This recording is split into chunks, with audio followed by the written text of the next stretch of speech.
অঞ্জলি, কবিতা, কুহেলি, শম্পা ও মিনা তারা 5 বোনে তাদের মা পার্বতী দেবী এবং বাবা সুখেনবাবুর সঙ্গে একটি ছোট্ট গ্রামে বসবাস করে। বাবার শরীর সবসময় অসুস্থ, কারণ ঠান্ডা পড়ার সাথে সাথে বৃদ্ধ বাবা সুখেনবাবু একদম জড়ো হয়ে যেত। এর একটিমাত্র কারণ ছিল, সেটা তাদের বাড়ি। বাড়িটা ছিল কুঁড়ে ঘর, আর সেই কুঁড়ে ঘরেই তাদের সকলকে বসবাস করতে হতো। প্রচন্ড শীতের কারণে তারা ঠিকভাবে বসবাসও করতে পারতো না। তারা সকলে মিলে অনেকই কষ্ট করত। এমনই একদিন সুখেনবাবুর শরীর ভীষণ অসুস্থ হয়ে পড়ে। তাকে দেখার মতো পার্বতী দেবী আর তার 5 মেয়েই ছিল, কিন্তু তার 5 মেয়ে ছিল অনেক ছোট। কি গো, তোমার কি হয়েছে? তুমি একটু বলো না। আচ্ছা, আমি আজকে মালকিনকে বলে তোমার জন্য কিছু পয়সা ধার নিয়ে আসবো, আর সেই পয়সা দিয়ে তোমাকে ডাক্তারের কাছে নিয়ে যাব, যাতে তুমি একটু সুস্থ হয়ে ওঠো। অপদার্থ, কি আর অসুস্থ হয়ে উঠবো? দেখতেই তো পাচ্ছিস আমার অবস্থা কেমন। মনে হয় আমি আর সুস্থ হয়ে উঠতে পারবো না। হয়তো বয়সের কারণে, না হলে চিন্তার কারণে বয়স্ক হয়ে পড়েছি। মনে হচ্ছে আমার বয়স অনেক, শুধু মাথার চুলগুলো সাদা হয়ে গেছে। নাহলে বয়স আর আমার কত? দেখতে গেলে খুবই কম, বললেও কেউ বিশ্বাস করবে না। সে তো জানি, পরিবারের চাপ, 5 মেয়ের চাপ, তার উপরে আমাকেও দেখতে হয়। সংসারের এইসব চিন্তা তো মাথাতে নিতেই হবে, তাই না? আর এই চিন্তাতে চিন্তাতেই তো তুমি এরকম বৃদ্ধ হয়ে পড়েছো। তোমার কিছু হবে না গো, তুমি একটু মনে সাহস রাখো। এতদিন তো আমি মনে সাহস আর বল নিয়ে বেঁচে আছি, কিন্তু এই কনকনে শীতের কারণে মনে হচ্ছে আমি আর বাঁচবো না। একটা তো কম্বলও নেই, আর এদিকে একটা গরম যে সোয়েটারও নেই। এইরকম ভাবে কনকনে ঠান্ডায় কিভাবে বাঁচা যায় বল? কিন্তু কি করব বলো? মালকিনের কাছ থেকে আমি পয়সা চাইলে মালকিন কি আমাকে অত পয়সা দিতে চাইবেন? সবই তো বুঝতে পারছো, 5 মেয়ের উপর আমি কিভাবে জোর দিতে পারি? ওরা তো এখন ছোট, কাজ করার মতো তো ওদের বয়স হয়নি। পার্বতী দেবীর মুখে এই কথা শুনে পার্বতী দেবীর মেয়ে অঞ্জলি বলে, মা, কে বললো আমরা এখনো বড় হইনি? আমরা তো যথেষ্ট বড় হয়েছি, আর আমরা তোমাকে দেখে দেখে অনেক কাজকামও শিখে গেছি। তুমি তাহলে আমাদেরকেও নিয়ে চলো তোমার সঙ্গে। আমরাও মালকিনের বাড়িতে কাজ করব, আর কিছু পয়সা নিয়ে আসব। হ্যাঁ মা, অঞ্জলি একদম ঠিক বলেছে। আমিও তোমার সঙ্গে কাজে যেতে চাই। বাবার ওষুধ কেনার জন্য মালকিনের কাছ থেকে টাকা পয়সা চাইবো, আর মালকিনের বাড়িতে কাজও করব। তাতে যদি মালকিন খুশি হয় আর আমাকেও 2 টাকা বেশি দিয়ে দেয়। কিন্তু তোরা যদি আমার সঙ্গে কাজে চলে যাস, তাহলে তোর বাকি 3 বোনকে কে দেখবে বলতো? তোরা দুজনে তবু একটু বড় হয়েছিস, ওদের 3 জনকে দেখতে পারবি। আর আমি যদি ওদের 3 জনকে তোর বাবার কাছে রেখে চলে যাই, তাহলে ওরা তো দৌড়াদৌড়ি করতে করতে বাইরে চলে যাবে। আর এই এত ঠান্ডাতে ওরা 3 জনে বাইরে গেলে তাহলে তোর বাবার মতনই ঠান্ডা লেগে একই অবস্থা হয়ে যাবে। মা, তাহলে আমরা কি করব? এরকম ভাবে বসে থাকলে তো বাবার ওষুধ জোগাড় করতে পারবো না। তাহলে তুমি আমাদের একটা কাজ দেখিয়ে দাও, আমরা সেই কাজটি করে পয়সা নিয়ে আসবো। অঞ্জলি তার মাকে এসব কথা যখন বলছিল, তখন পার্বতী দেবীর চোখে জল চলে আসে। অঞ্জলির কথা শুনে তার বাবাও কান্না করতে থাকে। সংসার চালানোর জন্য পার্বতী দেবীকেই লোকের বাড়িতে কাজ করতে হতো। অঞ্জলি আর কবিতা একটু বড় ছিল ঠিকই, কিন্তু পার্বতী দেবী তাদের 2 বোনকে কাজে নিয়ে যেতে চাইতো না। তাদেরকে বাড়িতেই রেখে যেত, বাবার আর ছোট ছোট 3 বোনকে দেখাশোনা করার জন্য। এরকম ভাবেই দেখতে দেখতে আরো বেশ কিছুদিন অতিবাহিত হয়ে যায়। দিনের পর দিন ঠান্ডা আরো বাড়তেই থাকে। বাড়ির ভিতরে আর বাইরে সমানভাবেই ঠান্ডার প্রভাব গায়ে লাগতো। এই ঠান্ডা সহ্য করতে না পেরে একদিন রাত্রিবেলা থরথর করে কাঁপতে কাঁপতে সুখেনবাবু মারা যায়। হে ঈশ্বর, তুমি আমাদের সঙ্গে এটা কি রকম অন্যায় করলে? আমরা কি এমন অন্যায় করেছিলাম? তুমি কেন আমার থেকে আমার স্বামীকে কেড়ে নিলে? এখন আমি আমার 5 সন্তানকে নিয়ে কোথায় যাব? আমাদের তো একমাত্র সাহারা উনিই ছিলেন, কিন্তু আজ তুমি আমাদের কাছ থেকে সেটাকেও কেড়ে নিলে। বাবা, কি হয়েছে তোমার? ওঠো না বাবা, আমাদের সঙ্গে কথা বলো না। দেখো, কোহেলি, শম্পা, মিনা ওরাও 3 জনে তোমাকে ডাকছে। বাবা, তুমি ওদের দিকে তাকাও না, একবার উঠে ওদেরকে সাড়া দাও না বাবা। তুমি আমাদেরকে ছেড়ে এরকম ভাবে যেতে পারো না। বাবা, আমরা কি ভুল করেছিলাম বলো? সত্যি সময় থাকতে থাকতে যদি তোমার ওষুধটা নিয়ে আসতাম, তাহলে হয়তো আজ এই দিনটাকে দেখতেই হতো না। মা, তুমি কেন ডাক্তারের কাছ থেকে ওষুধটা নিয়ে আসলে না বলো তো? দেখবো, মায়ের কাছে যদি পয়সা থাকতো তাহলে আর মাকে এই কথা বলতে হতো না। মা কি আর ইচ্ছে করে এসব করেছে? পয়সার জন্য বাবা চিন্তায় চিন্তায় আমাদেরকে ছেড়ে চলে গেল। কিন্তু বাবা, এখন আমরা কাকে বাবা বলে ডাকবো? এখন আমরা কার কাছে আবদার করবো বলো? তুমি কি আর কখনো ফিরে আসবে না? না রে মা, তোর বাবা আর ফিরে আসবে না আমাদের কাছে। তোর বাবা আমাদের কাছ থেকে অনেক দূরে চলে গেছে, অনেক দূরে, যেখান থেকে আর ফিরে আসার কোনো পথ নেই রে মা। এই বলে পার্বতী দেবী আর তার 5 মেয়ে রাত্রি থেকে পুরো সকাল পর্যন্ত অনেক কান্নাকাটি করতে থাকে। পার্বতী দেবী স্বামী চলে যাওয়ার কারণে অনেক ভেঙে পড়েন, হাতে পায়ে আর কোনোই বলশক্তি ছিল না। তখন পার্বতী দেবীর 5 মেয়ে পার্বতী দেবীকে অনেক বোঝানোর চেষ্টা করে, কিন্তু পার্বতী দেবীর গায়ে আর কোনোই বলশক্তি না থাকার কারণে সে আর উঠে দাঁড়াতেই পারছিল না। এভাবে দেখতে দেখতে আরও বেশ কিছুদিন অতিবাহিত হয়ে যায়। বাড়িতে কোনো রেশনপত্র না থাকার কারণে খাবার মতো কিছু জিনিসও ছিল না। আর এদিকে পার্বতী দেবীর অবস্থা দিনের পর দিন খারাপ হতেই যাচ্ছিল। এইসব দেখে তার মেয়েরা তাকে বলে, মা তুমি কেন এরকম করছো? বাবা চলে গেছে, কিন্তু আমরা তো তোমাকে ঘিরে বাঁচবো বলো। কিন্তু এখন তুমিও যদি আমাদের সঙ্গে এরকম করো তাহলে আমরা মা কাকে বলবো? কে আমাদেরকে রান্না করে খেতে দেবে? আর দেখো না, বাড়িতে তো কিছুই নেই, তাহলে আমরা কি রান্না করব? মা তুমি কি মালকিনের বাড়িতে আর কাজে যাবে না? মা তুমি কিছু বলো না, তুমি দয়া করে এরকম চুপ করে থেকো না মা। বাবা চলে গেছে আজ প্রায় কয়েকদিন হয়ে গেল, কিন্তু সেদিনের পর থেকে তুমি এরকম চুপচাপ হয়ে গেছো। আমরা তো রয়েছি মা, তুমি আমাদেরকে দেখো না মা, আমাদের দিকে একটু তাকাও না। কবিতা, তুই কুহেলি, শম্পার, মিনাকে কিছু খাইয়ে ঘুম পাড়িয়ে দে। ওরা মায়ের কারণে অনেক কান্নাকাটি করছে, ওদেরও এরকম ভালো লাগছে না, ওরা মাকে দেখে কষ্ট পাচ্ছে। তুই বরং ওদেরকে কিছু খাইয়ে ঘুম পাড়িয়ে দে। অঞ্জলি, তুই ওদেরকে খাবার কথা বলছিস? বাড়িতে তো কিছুই নেই, তাহলে কি খাওয়াবো? এখন মাকেও তো কিছু খেতে দিতে পারছি না, আর আমরাও তো না খেয়েই রয়েছি, আমাদেরও তো খেতে পাচ্ছে। সেটাও তো বটে, তাহলে বাড়িতে কিছুই নেই, কিন্তু এখন এদের 3 জনকে আমি কি খাওয়াবো? আচ্ছা কবিতা, তুই এক কাজ কর, প্রতিবেশীর কাছ থেকে কিছু আটা নিয়ে আয়, আমি মায়ের মধ্যে রুটি বানিয়ে দিচ্ছি। আর কুহেলি, শম্পা, মিনাকেও দেখবি, আমি তাহলে প্রতিবেশী কাকিমার কাছে যাচ্ছি। এই বলে কবিতা প্রতিবেশীর বাড়ি থেকে কিছুটা আটা ধার নিতে যায়। কবিতা যখন প্রতিবেশী কাকির কাছ থেকে আটা নিতে যায়, তখন কাকির বৌমা সরলা বলে, এই তোরা এত রাত এখানে কি করছিস রে? দেখতে পাচ্ছিস না বাইরে কত ঠান্ডা, আর আমরা তো বাড়ির দরজা খুলি না, আর তোরা বাইরে বাইরে ঘুরছিস কেন রে? এত রাত্রিবেলা আটা চাইতে চলে আসলি? সত্যি ভিক চাওয়ার আর কোনো সময় হয়নি নাকি তোদের? বৌদি, আমার মা কিছু না খেয়ে রয়েছে, আর আমার ছোট বোনগুলোও না খেয়ে রয়েছে, দয়া করে আমাকে কিছু খাবার না হলে আটা দিয়ে দাও না, আজ রাতটা যেমন হোক করে কাটিয়ে দেব। এই যত সব ভিখারিগুলো আমাদের বাড়িতে কেন আসে কি জানি বাপু, এই জন্যই আমি দরজা বন্ধ করে রাখি, একদম খুলতে চাই না। শীতকালে লেপের ভেতর থেকে বেরোতেই মন চায় না, আবার তার উপরে তোদের মতো ভিখারিগুলো এসে যত জ্বালাতন করিস। এই বলে সরলা কবিতাকে 1 প্লেট কিছু খাবার দিয়ে দেয়। সেই খাবারটি নিয়ে কবিতা খুশি মনে বাড়ি চলে আসে। দেখতে দেখতে সেদিন রাতটা কেটে যায়। পরের দিন সকালে অঞ্জলি আর কবিতা কাজের সন্ধানে বার হয়, কিন্তু তারা খালি হাতেই ফিরে আসে। এরকম ভাবেই 2-3 দিন পর পর তারা 2 বোনে কাজের সন্ধানে বার হতে থাকে, কিন্তু তারা কোথাও কাজ পাচ্ছিল না। হঠাৎ একদিন অঞ্জলি, কবিতা দুজনে এক ধনী বাড়িতে কাজ পায়। কাজ পেয়ে তারা 2 বোনই অনেক খুশি হয়, খুশি মনে বাড়িতে আসে আর এই কথা তার মাকে শোনায়। তারা 2 বোনই যখন এই কথা তার মাকে শোনায়, তখন পার্বতী দেবী কিছু শুনেও শুনতে পাচ্ছিল না। তাদের 2 বোনের কথাতে পার্বতী দেবী কোনোই জবাব দিচ্ছিল না। অঞ্জলি, আমার মনে হচ্ছে মা খুশি হয়নি। আরে বাবা, মা কি কিছু বলতে পারবে নাকি? আরে বাবা, মা কি কিছু বলতে পারবে নাকি খুশি হয়েছে কি খুশি হয়নি? দেখতে তো পারছিস মায়ের অবস্থা অনেক খারাপ, আর আজ তো অনেক ঠান্ডা পড়েছে, মা তো থরথর করে কাঁপছে। মায়ের গায়ে কি দেবো বলতো?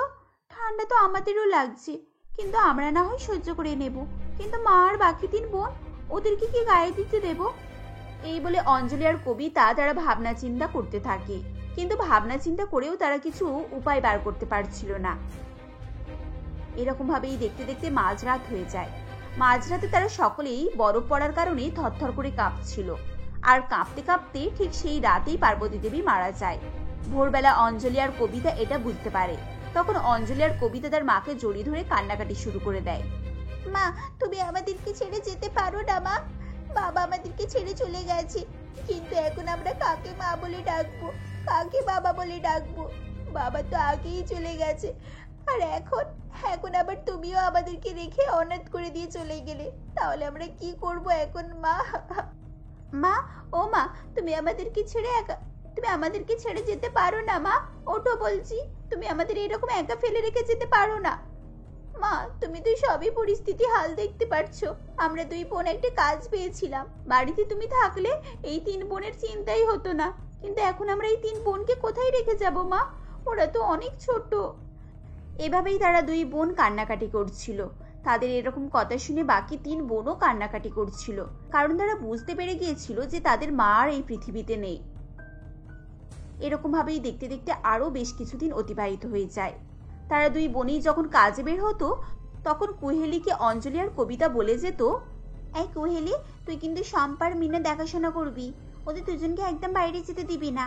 আর হ্যাঁ, আমরা যতক্ষণ না আসছি তোরা এখানেই থাকবি, এখানে খেলাধুলা করবি, বাড়ির ভেতরে যা করার করবি, বাইরে একদম বেরোবি না কিন্তু, বাইরে প্রচুর ঠান্ডা, আর তোদেরও ঠান্ডা লেগে যেতে পারে।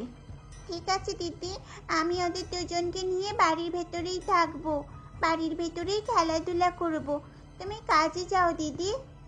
এভাবেই কোহেলির ভরসায় রেখে শম্পা আর মিনাকে তারা দুই বোনে কাজে চলে যেত। এরকম ভাবেই দেখতে দেখতে তারা 5 বোনে অনাথ হয়েও জীবনের লড়াই লড়ে চলেছিল। কিন্তু জানুয়ারি মাসের প্রচন্ড ঠান্ডার কারণে তাদের 5 বোনের আর সহ্য হচ্ছিল না। তারা 5 বোনই রাত্রিবেলা থরথর করে কাঁপতে শুরু করে। অঞ্জলি আর কবিতা তার বাকি 3 বোনকে কিভাবে এই ঠান্ডার হাত থেকে বাঁচাবে, তারা সেটাই ভাবনা চিন্তা করছিল। কিরে কবিতা, তুই কিছু ভাবলি? দেখ না, আমাদের এত ঠান্ডা লাগছে, মা আমাদের জন্য কিছু রেখে গেল না। নতুন কম্বল কিনবে করে করে এখনো পর্যন্ত কেনা হলো না। আর যে টাকা পাচ্ছি, সেই টাকা তো খাওয়া দাওয়াতেই সব শেষ হয়ে যাচ্ছে। আমরা কিভাবে কম্বল কিনবো বলতো? কম্বল না কিনলেও তো এই ঠান্ডায় সহ্য করা যাচ্ছে না। হ্যাঁ রে, সেটাই তো ভাবছি। আমরা না হয় ঠান্ডা সহ্য করে নিতে পারবো, কিন্তু ওই বাকি 3 বোন, ওদের তো ঠান্ডা লাগছে, ওদেরকে তো ঠান্ডার হাত থেকে বাঁচাতেই হবে। অঞ্জলি, বাড়ির চারপাশটা একটু খুঁজে দেখা যাক, যদি বস্তা বা থলে কিছু থাকে তাহলে ওটাই গায়ে ঢাকা দিয়ে দেব। এই বলে অঞ্জলি আর কবিতা বাড়িটা ভালোভাবে খুঁজতে থাকে। তারা তখন দুই বোনই বেশ কয়েকটা থলে পায়। তখন তারা দুই বোনে থলেগুলোকে ভালোভাবে পরিষ্কার করে নেয়, তারপরে কেটে নিয়ে সকলে একসঙ্গে গায়ে দিয়ে ঘুমায়। সেদিন রাত্রিবেলা তাদের আর কোনো রকম ঠান্ডা লাগে না। সেদিন রাতে তারা 5 বোনে খুব ভালোভাবে ঘুমায়। পরের দিন সকালে তারা 5 বোনে আরো কিছু থলে জোগাড় করে, আর সেই থলেগুলো দিয়েই বাড়ির চারপাশটা ঘিরে ফেলে। এরকম ভাবেই বাড়ির ভেতরে ঠান্ডা আসা বন্ধ হয়, আর এরকম ভাবেই তারা থলের বাড়িতে বসবাস করতে থাকে। শোভন এবং পরম 2 ভাই। তারা হরিহরপুর নামক গ্রামের এক ধনী ব্যবসায়ীর ছেলে ছিল। সে সূত্রে তাদের অনেক টাকা পয়সা ছিল। শোভন খুবই চালাক ও চতুর ছিল, কিন্তু পরম একটু বোকা ধরনের ছেলে ছিল। বাবা মা মারা যাওয়ার পর শোভন এবং পরম বিয়ে করে। পরমের স্ত্রী রাধিকা একটি গরিব বাড়ির মেয়ে ছিল। সে খুবই শান্ত এবং নম্র স্বভাবের ছিল। অন্যদিকে শোভনের স্ত্রী মালতী খুবই অহংকারী এবং লোভী প্রকৃতির মেয়ে ছিল। বিয়ের পরেই সে তার স্বামীর কান ভাঙাতে শুরু করে। একদিন রাতে শোভন তাদের ব্যবসার লাভের টাকা গুনছিল এবং তার স্ত্রী মালতী তার পাশে বসেছিল। এমন সময় শোভন তার ছোট ভাইকে ডেকে বলে, পরম, এই পরম, কোথায় আছিস? এই মাসের হিসাবটা একবার দেখে যা। এ তুমি কি করছো? মাসের যা হিসাব হয়েছে তুমি বুঝে নাও, ওকে ডেকে বোঝাতে হবে কেন? আর তাছাড়া ও ব্যবসায় কি এমন করে? ওই তো লোকগুলোকে একটু দেখাশোনা করে, আসল কাজ তো তুমি করো নাকি? হ্যাঁ, সে কথা ঠিকই, কিন্তু ওর তো ব্যবসায় অংশ আছে। তাছাড়া এটা তো বাবার ব্যবসা ছিল। সে যার ব্যবসায়ী হোক না কেন, এখন তো মাথা তুমি। আমার কথা শোনো, এরকম ভুল করো না। ওকে অত মাথায় তুলে রাখলে পরবর্তীকালে দেখবে ওই তোমাকে ডুবিয়ে 5 জনের একজন হয়ে উঠেছে। মালতীর কথা শোভনের মনে ধরে এবং সে ঠিক করে এরপর থেকে সে পরমকে ব্যবসার হিসাব নিকাশ দেখাবে না। এভাবেই দিন কাটতে থাকে এবং মালতী শোভনকে পুরোপুরি নিজের বশে করে নেয়। এরপর বেশ কয়েক বছর কেটে যায়, কিন্তু মালতীর গর্ভে কোনো সন্তান আসে না। তারা এক ডাক্তারের কাছে যায় এবং চিকিৎসা করায়। সবকিছু দেখে শুনে ডাক্তার বলেন, শুনুন সোম বাবু, এটা বলতে আমার খুবই খারাপ লাগছে, কিন্তু সত্যি বলতে আপনার স্ত্রী কখনই মা হতে পারবে না। ওনার শরীরে সমস্যা আছে। কিন্তু এর কোনো উপায় নেই? চিকিৎসা, অপারেশন, কিছুতে কিছু করা গেলে আপনি করুন। আমায় ক্ষমা করবেন, এরকম কন্ডিশনে আমরা ওনাকে অপারেশন বা অন্যান্য চিকিৎসা করতে পারবো না। ডাক্তারের কথা শুনে শোভন এবং মালতী হতাশ হয়ে যায়। এদিকে পরমের স্ত্রী রাধিকা গর্ভবতী হয়। এই খবরে শোভন এবং মালতী অস্থির হয়ে যায় এবং মালতী বলে, দেখলে তো, তোমার ভাই সন্তান হবে, আর ওই সন্তান এই বাড়ির হুকুম চালাবে। না, আমি কিছুই হতে দেব না। আমি আজকেই ওদেরকে বাড়ি থেকে বার করে দেব। আমার কথা শোনো, ওদেরকে বাড়ি থেকে তাড়িয়ে আর কি হবে বলো তো? তার থেকে বরং এক কাজ করো, তোমার ভাইকে বুঝিয়ে সুঝিয়ে বলো যে সন্তান হবে তাকে আমাদেরকে দিয়ে দিতে। তার বদলে আমরা ওদেরকে এই বাড়িতে থাকতে দেবো, খেতে দেবো। এটা কি কম নাকি? মালতীর প্রস্তাবের শোভন রাজি হয়ে যায়। এরপর সে পরম ও রাধিকাকে ডেকে কথা বলে। এদিকে পরম এবং রাধিকা দুজনেই খুবই সরল এবং সাদাসিধে হওয়ায় তারা কোনো প্রতিবাদও করতে পারে না ও তাদের প্রস্তাবে রাজি হয়ে যায়। এভাবেই 9 মাস কেটে যায় এবং এক ঝড়ের রাতে রাধিকার একটি মেয়ে সন্তান হয়। মেয়েকে জড়িয়ে ধরে রাধিকা কান্নাকাটি করতে থাকে। এমন সময় শোভন এবং মালতী আসে। শোভন বলে, কই দেখি আপনার ছেলে কেমন আছে, ছেলেটাকে আমাদের দিয়ে দাও। দাদা, রাধিকার তো ছেলে হয়নি, এ আমাদের একটাই মেয়ে। পরমের মুখে মেয়ের কথা শুনে শোভন এবং মালতী রেগে যায়, কারণ তাদের ছেলের প্রয়োজন ছিল। এদিকে তারা এটাও ঠিক করে রেখেছিল যে রাধিকা ও পরমের কোনো মেয়ে সন্তানকে তারা বাঁচিয়ে রাখবে না। এজন্য শোভন বলে, কি এ তুই কি বলছিস? তাহলে তো এই মেয়ে আমাদের কোনো কাজেরই না। আপনারা এভাবে বলবেন না, ওটা আমার মেয়ে, আমি ওকে মানুষ করব। শখ কম নয়, আমার মেয়ে আমি মানুষ করব। এই মেয়েকে তুই জন্ম দিয়েছিস ঠিক কথা, কিন্তু এই সমস্ত খরচ আমরা করেছি। তোমার ভালো মন্দ, খাওয়া দাওয়া, চিকিৎসা করা সব আমরা করেছি। এখন এই মেয়ে আমাদের, একে নিয়ে আমরা কি করব সেটা আমরাই দেখে নেব। মালতীর কথায় রাধিকা খুবই কান্নাকাটি করতে থাকে। পরম তার দাদা বৌদিকে অনেক বোঝানোর চেষ্টা করে, কিন্তু তারা কোনোভাবেই তাদের কথা শোনে না। তারা দুজনে মিলে সেই মেয়েটিকে নদীতে ভাসিয়ে দেয় এবং এরপর তারা আবার পরমকে দ্বিতীয় বাচ্চার জন্য বলে। দেখতে দেখতে রাধিকা আবারও গর্ভবতী হয়। এবারে রাধিকার একসঙ্গে 5টি মেয়ে সন্তান হয়। এতগুলো মেয়ে হয়েছে দেখে রাধিকা খুব ভয় পেয়ে যায় এবং সে পরমকে বলে, শোনো, আমাদের এবারেও মেয়ে হয়েছে। তোমার দাদা বৌদি এসে যদি দেখে তাহলে এই মেয়েদেরকে ওরা মেরে ফেলবে। এক কাজ করি, চলো এই মেয়েগুলোকে আমরা কোথাও লুকিয়ে রেখে আসি, যে মরা বাচ্চা জন্মেছে। রাধিকার কথা অনুযায়ী তারা দুজনেই বাচ্চাগুলোকে নিয়ে মাঠের ধারে একটি ফুলকপি বাগানে রেখে আসে এবং শোভন ও মালতীকে বলে যে তাদের সন্তান মৃত জন্মেছে এবং তারা তাকে মাটিতে পুঁতে দিয়েছে। এভাবেই রাধিকা এতগুলো বাচ্চার জন্ম দেওয়ার পর রাধিকা খুবই অসুস্থ হয়ে যায়। তাকে দেখে মালতী শোভনকে বলে, শুনছো, রাধিকার অবস্থা খুব খারাপ। আমার মনে হয় ও আর সন্তানের জন্ম দিতে পারবে না। এখন ওদেরকে পুষে আর কি লাভ? তুমি এক কাজ করো, ওদেরকে বাড়ি থেকে তাড়িয়ে দাও। এরপর একদিন শোভন ও মালতী পরম ও রাধিকাকে ডেকে বলে, শোন পরম, অনেক হয়েছে, তোদের আর এই বাড়িতে রাখলে চলবে না। বাবার সম্পত্তি অল্প ছিল, তা থেকে আমি মাথা খাটিয়ে খাটিয়ে এই সম্পত্তিটাকে বড় করেছি। এখন এই সম্পত্তিতে তোর কোনো অধিকার নেই। কিন্তু দাদা, আমি এই অবস্থায় বাড়ি ছেড়ে কোথায় যাব? তাছাড়া রাধিকারও শরীর খুব খারাপ। কোথায় থাকবি না থাকবি আমি ওসব কিছু জানি না, যেখানে খুশি থাক, শুধু এই বাড়িতেই তোরা থাকতে পারবি না। এরপর শোভন ও মালতী তাদেরকে বাড়ি থেকে বের করে দেয়। গ্রামের লোকজন পরম এবং রাধিকাকে খুবই ভালোবাসতো, কিন্তু এদিকে তারা অত্যাচারী শোভন ও মালতীকেও খুব ভয় পেত। তাদের এই দুর্দশা দেখে তারা বলে, তোর বড় দাদা যেন দিনকে দিন পিশাচ হয়ে উঠেছে। তোর বাবার এত বড় সম্পত্তি থাকতেও তোকে ঘর থেকে বের করে দিল, আর তোরা দুজন এত সরল সাদা মানুষ একটু প্রতিবাদ পর্যন্ত করতে পারলি না। ওদের সঙ্গে এরা পেরে উঠতে পারবে বলো? দেখলে না ছোট বউয়ের বাচ্চাকে কেমন নদীতে ভাসিয়ে দিল। গ্রামবাসীরা কোনো কথা বলতে পারলো? তোরা চাইলে আমরা আমাদের স্বামীদেরকে বলে পুলিশে খবর দেব, ওরা তোদের দাদা বৌদিকে শাস্তি দেবে।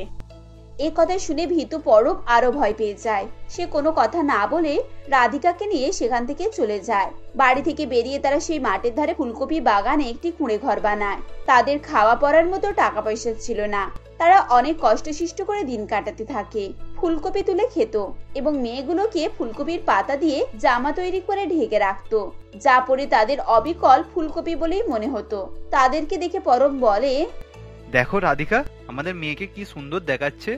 হ্যাঁ, ওদেরকে একেবারে ফুলকুমারী লাগছে। আজ আমরা এত গরিব যে আমাদের মেয়েদেরকে ঠিক মতো খাওয়াতে পড়াতে পর্যন্ত পারছি না। তুমি দুঃখ পেও না রাধিকা, উপরওয়ালা ঠিক আমাদের দিকে একদিন দেখবে, তখন আর ওদেরকে লুকিয়ে এইভাবে ফুলকপি বানিয়ে রাখতে হবে না। তারা কাউকে তাদের 5 মেয়ের ব্যাপারে কিছু সন্ধান দেয় না। এভাবেই দিন কাটতে থাকে। একদিন মালতী ও শোভন মাঠে হাঁটতে বেরোয়। মাঠের ধারে কুঁড়েঘর দেখে মালতী বলে, আরে এখানে আবার কে এই বাড়িটা বানিয়ে রয়েছে? চলো তো গিয়ে দেখে আসি। এরপর তারা সামনে গিয়ে দেখে পরম এবং রাধিকা এবং তাদের সামনে 5টি বড় বড় ফুলকপি। এইসব দেখে মালতী বলে, দেখো দেখো, তোমার ভাইয়ের কীর্তি দেখো, এখানে লুকিয়ে লুকিয়ে বাড়ি তৈরি করেছে আর বাগানের ফুলকপিগুলোকে চুরি করে নিয়ে এসেছে। সত্যিই তো, এত বড় বড় ফুলকপি চুরি করে লুকিয়ে লুকিয়ে খেয়ে যাচ্ছে। এরপর তারা দুজনে বাড়ির ভেতরে প্রবেশ করে এবং সেই ফুলকপিগুলোকে নিতে গিয়ে দেখে যে সেগুলো আসলে 5টি মেয়ে। এইসব দেখে শোভন এবং মালতী চমকে যায় এবং তাদের আর কিছুই বুঝতে বাকি থাকে না। এরপর মালতী বলে, আচ্ছা, তাহলে আমাদের চোখের আড়ালে এসব করা হয়েছে। সেদিন আমাদেরকে মিথ্যে কথা বলা হয়েছিল যে বাচ্চা মারা গেছে। দাঁড়াও, এগুলোরও ব্যবস্থা করছি। এরপর তারা স্বামী স্ত্রী সেখান থেকে চলে যায়। এদিকে রাধিকা বাড়ি থেকে বেরিয়ে গ্রামের দিকে যায় এবং গ্রামবাসীদেরকে সব ঘটনা বলে। গ্রামবাসীরা যে যার মতো করে লাঠি সোটা নিয়ে ছুটে আসে। তারা এসে দেখে শোভন এবং মালতী একটি ট্রাক্টর নিয়ে সেই কুঁড়ে ঘরের দিকে এগিয়ে আসছে। এদিকে গ্রামবাসীরাও তৈরি হয়েছিল। তাদেরকে দেখতে পেয়ে তারা সবাই ছুটে আসে এবং বলে, এই গ্রামে কি মানুষের চামড়া নেই? তোমরা দিনের পর দিন সাদা সিধে ছেলেটার উপর অত্যাচার করে এসেছিস, আবার এখন এদেরকে মারতে এসেছিস। তোরা কি ভেবেছিস গ্রামের মানুষরা সব অন্ধ? তারা কেউ তোদের অত্যাচারে প্রতিবাদ করতে পারবে না? গ্রামবাসীদের কথা শুনে তারা খুব ভয় পেয়ে যায় এবং সেখান থেকে পালানোর চেষ্টা করে, কিন্তু গ্রামবাসীরা তাদেরকে ধরে নেয় ও তারপর শোভন ও মালতীকে খুবই মারধর করতে থাকে এবং গ্রাম থেকে তাড়িয়ে দেয়। এরপর রাধিকা গ্রামবাসীদেরকে বলে, আপনারা আমাদের বড় উপকার করলেন। আজ আপনারা না থাকলে ওরা আমাদের মেয়েদেরকে মেরেই ফেলতো। আমরা তো অনেকদিন ধরেই তোমাদের সাহায্য করার জন্য তৈরি হয়েছিলাম, কিন্তু তোমরাই ওদের ভয়েতে আমাদের কিছু করতে দাওনি। যাক, এতদিন পর যে তোমরা একটু সাহসটাকে জুগিয়েছো, এটাই অনেক। হ্যাঁ ছোট বৌমা, সাহসটা মানুষের থাকা উচিত, না হলে এই পৃথিবীতে কেউ সুস্থভাবে বাঁচতে পারবে না। আজ এই সাহসটা প্রথম থেকে দেখালে তোমাদের প্রথম মেয়েটাও বেঁচে যেত। আপনারা ঠিকই বলেছেন, এবার আমাদের ভালো শিক্ষা হয়েছে। আমরা আর ওই অত্যাচারী মানুষগুলোর ভয়ে অন্যায়কে প্রশ্রয় দেব না। এই তো এইবারে মানিয়েছে, আমরাও তোমাদের সাথে আছি, ভয় পাওয়ার কিছুই নেই। তোমরা এবার তোমাদের বাড়িতে ফিরে যাও আর ছোট ছোট ফুলকপি মেয়েগুলোকেও নিয়ে যাও। আর শোনো, এবার থেকে ওদেরকে মানুষের মতো জামা কাপড় পরিও। এরপর থেকে রাধিকা এবং পরব তাদের বাড়িতে ফিরে আসে এবং তাদের 5 মেয়েকে নিয়ে সুখে শান্তিতে ঘর সংসার করতে থাকে।